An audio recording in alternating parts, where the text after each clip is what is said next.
तर मित्रांनो, साध्या इंस्टाग्रामवरती ना अशा प्रकारचे बर्थडे AI इमेजेस खूप जास्त व्हायरल होत आहे आणि हेच इमेज आपण फक्त 2 मिनिटात बनवायला शिकणार आहे।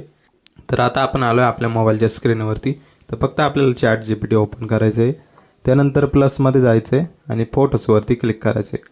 त्यानंतर तुमचा एक चांगला फोटो तुम्हाला निवडून घ्यायचा आहे। तर फक्त मी एक फोटो निवडून घेतो इथं जाऊन कलेक्शनमध्ये जाऊन, आणि आपला एक फोटो आहे सनी भैयाचा, तो आपल्याला इथं ॲड करून घेतो।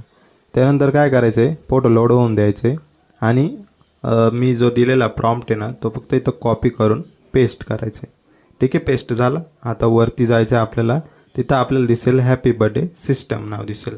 तर तो जो सिस्टम नेम तो खोडायचा आपल्याला आणि आपल्याला भैया नाम टाकायचं आहे। ठीक आहे, तेवढं झाल्यानंतर खाली यायचं आपल्याला, त्यानंतर सेंडच्या बटनावरती क्लिक करायचे। त्यानंतर आपल्याला 1 ते 2 मिनिटाचा वेळ लागेल इथं आपला फोटो पूर्ण रेडी व्हायला।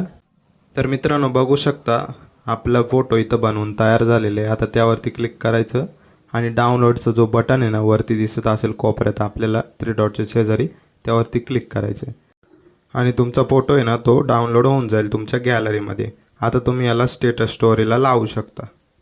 आता जर तुम्हाला जे की वरती हॅपी बर्थडे भैया टेक्स्ट आहे ना, तो जर तुम्हाला अजून स्टायलिश वगैरे बनवायचा असेल ना, तर इथं यायचं आहे आपल्याला आणि आपल्या मराठी भाषेत तर टाईप करायचं आहे टेक्स्ट अजून स्टायलिश पाहिजे आणि सेंडच्या बटनावरती क्लिक करायचं। त्यानंतर टेक्स्ट आहेत ना ते स्टायलिश होतील आणि डिझाईनमध्ये पण जर तुम्हाला अजून बदल करायचा असेल ना, तर तुम्ही ते पण करू शकता, फक्त तुम्हाला ChatGPTला सांगायला लागेल।